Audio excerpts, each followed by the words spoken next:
Hello मेरे प्यारे बच्चों, तो आप सभी का हमारे इस YouTube चैनल मिशन 2 पे आप लोगों का स्वागत है। तो बच्चों, आज हम क्लास 10th के साइंस का अध्याय 10, जिस अध्याय का नाम है प्रकाश का प्रवर्तन तथा अपवर्तन। मेरे प्यारे बच्चों, इस चैप्टर का हम लोग 70 प्लस ऑब्जेक्टिव क्वेश्चन को करने वाले थे, जिसमें हमने पिछले वीडियो में 36 क्वेश्चन को हम लोग ऑलरेडी कर चुके थे। ठीक है, वो आपका भाग 1 था और आज हम इस वीडियो में भाग 2 को करने वाले हैं। ठीक है, इस चैप्टर का हम लोग भाग 2 को करने वाले हैं। चूंकि पहली वाली वीडियो में थोड़ा लंबी वीडियो चली जा रही थी, इसलिए उसको हम वहीं पे रोक दिए थे।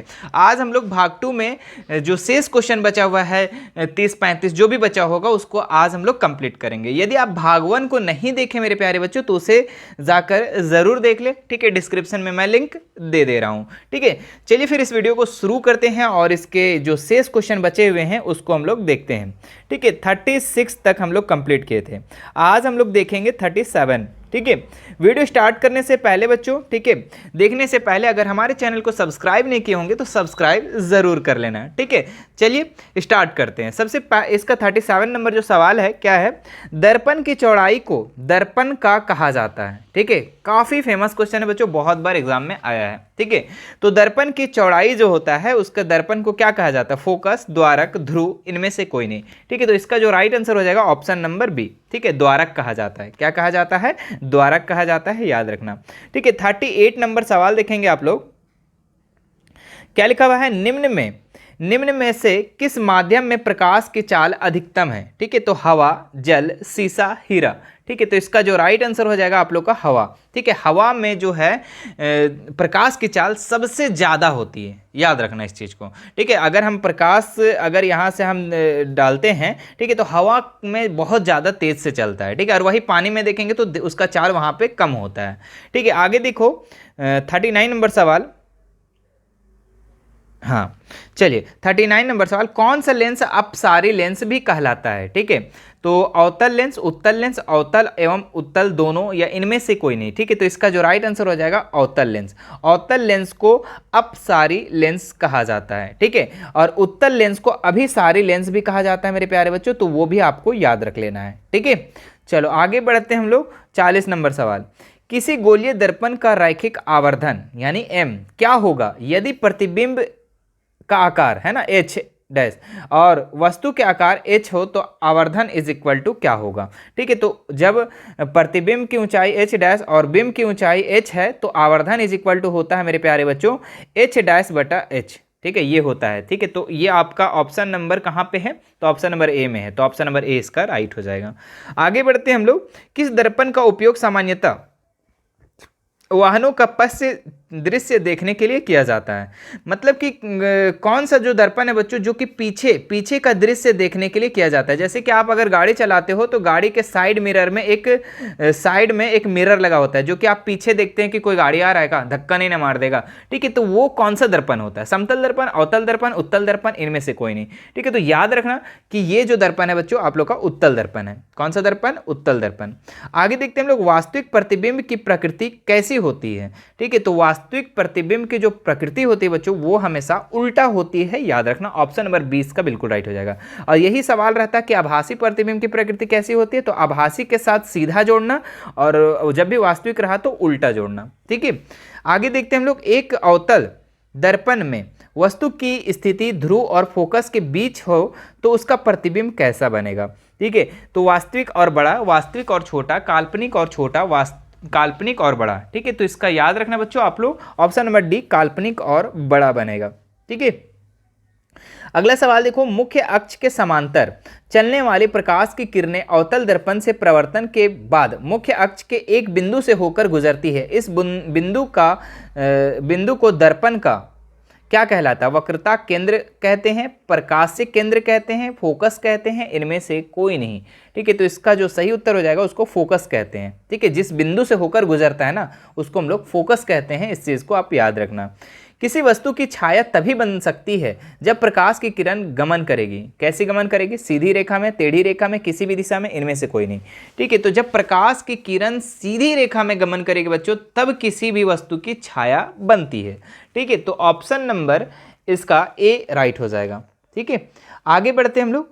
प्रकाश स्रोत के सामने एक हरी रंग की छड़ी को खड़ा कर रख देने पर उसकी छाया कैसी होगी, ठीक है, लाल रंग की, हरे रंग की, काले रंग की, पीले रंग की। अरे भाई ठीक है, कोई भी चीज का छाया जब बनता है ना तो वो काला बनता है, ठीक है, ऐसा नहीं कि ठीक है कि अगर वो हरा कलर का है तो उसका छाया, उसका प्रतिबिंब जो बनेगा वो हरा बनेगा, ऐसा नहीं, ठीक है। अगर आप खड़ा रहते हो तो आपका छाया कैसा बनता है, काला बनता है, सिंपल है। तो ऑप्शन नंबर सी इसका राइट हो जाएगा, ठीक है, चाहे वो कोई भी कलर हो, ठीक है, हाँ, चाहे वो पिंक क्यों ना हो, है ना, गर्ल्स लोग का ज़्यादा पसंद है ना पिंक। आगे देखो, प्रकाश स्रोत के सामने एक गेंद को रखने पर उसकी छाया कैसा बनता है, ठीक है, ठोस, गोल, वृत्ताकार, त्रिभुजाकार, ठीक है। तो कौन सा इसका राइट आंसर हो जाएगा बच्चों आप लोग का, ऑप्शन नंबर बी, ठीक है, वृत्ताकार। प्रकाश स्रोत के सामने अगर हम एक गेंद रख दें, जैसे कि मान लो कि कोई प्रकाश इधर से आ रहा है, ठीक है, प्रकाश आ रहा है, टॉर्च जला रहा है और प्रकाश आ रहा है, यहाँ पे एक गेंद है, तो इस गेंद की छाया कैसे बनेगी, ठीक है, गोल बनेगा या वृत्ताकार, तो वृत्ताकार बनेगा बच्चों, याद रखना वृत्ताकार, ये ड्रॉ होगा इस तरीके से, वृत्ताकार बनेगा, ना कि वो गोल बनेगा। गोल बनेगा तो उसको उठा नहीं लेते हम छाया को, है ना। चलो ऑप्शन नंबर बी इसका राइट हो जाएगा। प्रकाश का एक रूप है, ठीक है, तो शक्ति का, ऊर्जा का, कार्य का, बल का। तो प्रकाश का एक रूप जो है बच्चों वो आपका किसका रूप है, तो ये आपका हो जाएगा 48 का बी नंबर, ऊर्जा का, ठीक है, प्रकाश का एक रूप ऊर्जा का, एनर्जी का, ठीक है। आगे देखो 49 नंबर सवाल काफी इंपॉर्टेंट है। शीशा या कांच पर किस प्रकार का माध्यम है, प्रकाशिक, अप्रकाशिक या दोनों या कोई नहीं, ठीक है। तो इसका राइट आंसर हो जाएगा प्रकाशिक। शीशा और कांच जो होता है वो प्रकाशिक माध्यम है, ठीक है। प्रकाश की चाल विभिन्न माध्यमों में क्या होती है, अलग अलग होती है, ठीक है। आप उसको हवा में करोगे तो उसकी चाल ज़्यादा होगी, निर्वात में होगी ज़्यादा, फिर उसके बाद जल में करो तो कम होगा, इस तरीके से होता है, ठीक है। तो सभी माध्यम में चाल जो होती है प्रकाश की वो अलग अलग होती है। 51 नंबर सवाल देखो, किरणों की समूह को क्या कहा जाता है, वेरी वेरी इंपॉर्टेंट सवाल मेरे प्यारे बच्चों, ठीक है। तो इसको हम लोग किरण पुंज कहते हैं, ठीक है, क्या कहते हैं, इसको हम लोग किरण पुंज और प्रकाश पुंज दोनों कहते हैं, ठीक है। तो ऑप्शन नंबर सी इसका बिल्कुल राइट हो जाएगा, ठीक है। जैसे कि बच्चों यहाँ पे अगर एक किरण इधर से आ रहा है, एक किरण इधर से, एक किरण इधर, और यहाँ पे सब मिल जा रहा है, तो इसको हम लोग कहते हैं किरण पुंज भी और प्रकाश पुंज भी कहते हैं, तो याद रखना। वायु में प्रकाश की चाल निर्वात की अपेक्षा क्या होती है, कम होती है, ज्यादा होती है, समान होती है, इनमें से कोई नहीं, ठीक है। तो वायु में प्रकाश की चाल निर्वात की अपेक्षा कम होती है, ठीक है। सबसे ज्यादा जो अधिकतम चाल होती है बच्चों वो निर्वात में, उसके बाद वायु में, ठीक है, तो उससे कम होती है। प्रकाश की किरणें हो सकती है, कैसी हो सकती है, दर्पणों द्वारा प्रवर्तित, पारदर्शी माध्यमों द्वारा अपवर्तित, लेंसों द्वारा अपवर्तित, फोकसित, इनमें से सभी, ठीक है। तो प्रकाश की किरणें जो होती है बच्चों वो आपका इनमें से सभी राइट हो जाएगा, ठीक है। दर्पणों द्वारा भी परिवर्तित होता है, पारदर्शी माध्यमों द्वारा अपवर्तित होता है, ठीक है, और लेंसों द्वारा भी अपवर्तित फोकस होता है। आगे बढ़ते हैं लोग, प्रकाश तरंगे होती है तो कैसी होती है, चुंबकीय तरंगी, विद्युत चुंबकीय तरंगे, विद्युतीय तरंगे, इनमें से कोई नहीं, ठीक है। बहुत बार पूछा गया सवाल है, वेरी वेरी इंपॉर्टेंट, ठीक है, ठीक है। तो इसका राइट जो आंसर हो जाएगा आप लोग का ऑप्शन नंबर बी, ठीक है, विद्युत चुंबकीय तरंग, ठीक है। वीडियो को अभी तक अगर बच्चों लाइक नहीं किए हो तो अभी फटाक से लाइक कर देना, आप लोग भूल जाते हो लास्ट में करने के लिए। आगे देखो, किस कारण से सूर्योदय एवं सूर्यास्त के समय सूर्य की चक्रिका चपटी प्रतीत होती है, वायुमंडलीय अपवर्तन के कारण, वायुमंडलीय प्रवर्तन के कारण, वायुमंडलीय कंपन के कारण, इनमें से कोई नहीं, ठीक है। तो इसका जो राइट आंसर हो जाएगा बच्चों आप लोग का ऑप्शन नंबर ए, ठीक है, वायुमंडलीय अपवर्तन के कारण। आगे देखो, छोटे अक्षरों को पढ़ने के लिए निम्न में से कौन सा उपयुक्त होगा, 50 सेंटीमीटर फोकस दूरी का उत्तल दर्पण, 50 सेंटीमीटर फोकस दूरी वाला अवतल दर्पण, 20 सेंटीमीटर फोकस दूरी अवतल लेंस, इनमें से सभी, ठीक है। तो 56 का जो राइट आंसर हो जाएगा ऑप्शन नंबर ए, ठीक है, 50 सेंटीमीटर फोकस दूरी का उत्तल लेंस, ठीक है, छोटे अक्षरों को पढ़ने के लिए उपयुक्त होगा। आगे देखते हैं, उत्तल लेंस में जब बिंब फोकस और लेंस के बीच रखी जाती है तब प्रतिबिंब बनता है, ठीक है। जब उत्तल लेंस के, जब बिंब और फोकस लेंस के बीच में अगर रखा जाता है तो उसका जो बिंब बनता है बच्चों, उसका जो फिगर बनता है वो आपका काल्पनिक और सीधा बनता है। तो ऑप्शन नंबर ए इसका बिल्कुल राइट हो जाएगा। आगे देखते हैं हम लोग, एक उत्तल लेंस की फोकस दूरी 20 सेंटीमीटर है तो लेंस की क्षमता होगी, ठीक है। तो क्षमता पूछ रहा है यानी कि P बोल रहा है, तो यानी कि 1/f, ठीक है। तो यहाँ पे क्या हो जाएगा हमारा 1 और f कितना दिया बच्चों, तो 20 दिया हुआ है, और ये 1 मतलब क्या हुआ, 1 मतलब कि अगर इस सेंटीमीटर में दिया हुआ है, ठीक है, 20 सेंटीमीटर में है, तो इसको अगर हम मीटर में करते हैं, ठीक है, सेंटीमीटर में करते हैं 1 को, तो हमारा 100 सेंटीमीटर हो जाता है। अब 20 25 100 यानी कि 5 डायोप्टर हो जाएगा बच्चों, ठीक है। तो ऑप्शन नंबर ए इसका बिल्कुल राइट हो जाएगा, ठीक है, 5 डायोप्टर, ठीक है। आगे देखते हैं हम लोग अगला सवाल में, निम्न में कौन सा पदार्थ लेंस के लिए प्रयुक्त नहीं किया जा सकता है। ठीक है, तो जल, कांच, प्लास्टिक, मिट्टी। तो मिट्टी को नहीं किया जाता है कांच के रूप में, लेंस के रूप में।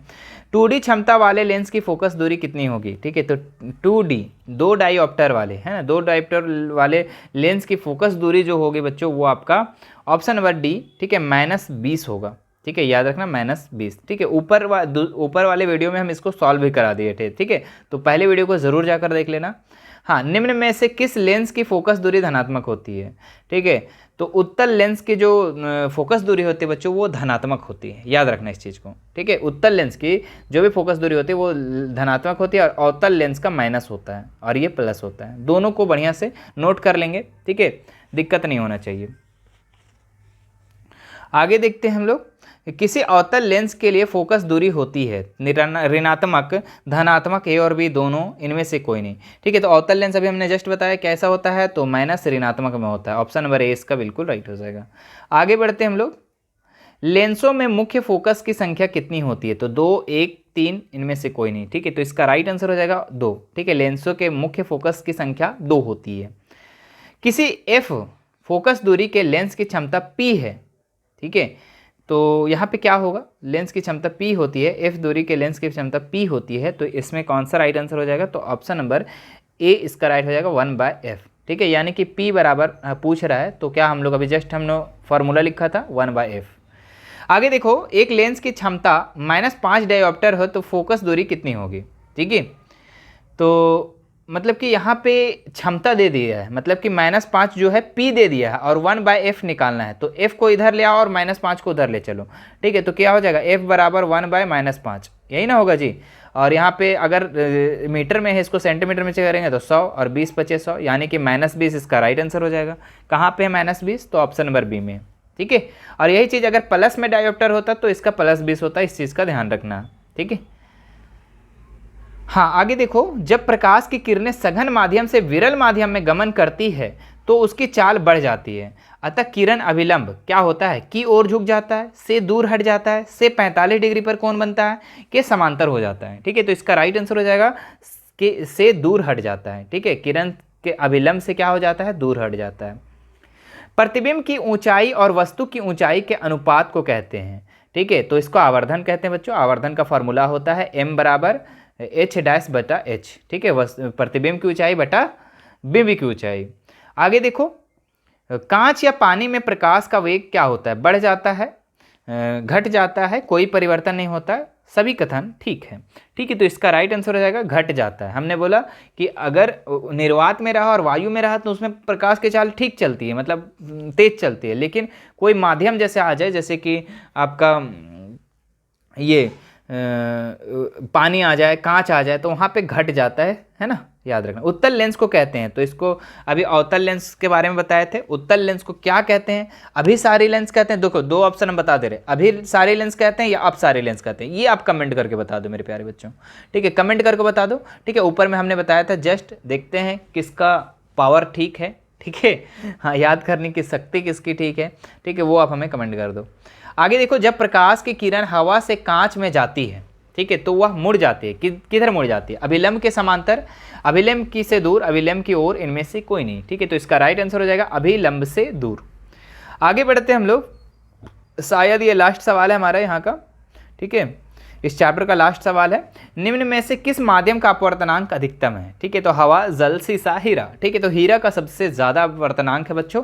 ठीक है, वेरी वेरी इंपॉर्टेंट सवाल है। ठीक है, देखना, हम जब मॉडल पेपर आपको शुरू करेंगे तो यहाँ पे आप लोगों को बहुत सारे ऐसे क्वेश्चन मिलेंगे। ठीक है, तो कैसी लगी वीडियो, ठीक है, ये हमें कमेंट करके बता दो बच्चों। ठीक है, आप लोग कमेंट करने में कंजूसी करते हो, तो कमेंट में कंजूसी नहीं करना है, कमेंट दिल खोल कर करना है। ठीक है, और वीडियो को अगर लाइक नहीं किए हो तो लाइक ज़रूर कर देना, और सभी अपने दोस्तों को स्कूल ग्रुप, ट्यूशन ग्रुप सभी में शेयर कर देना।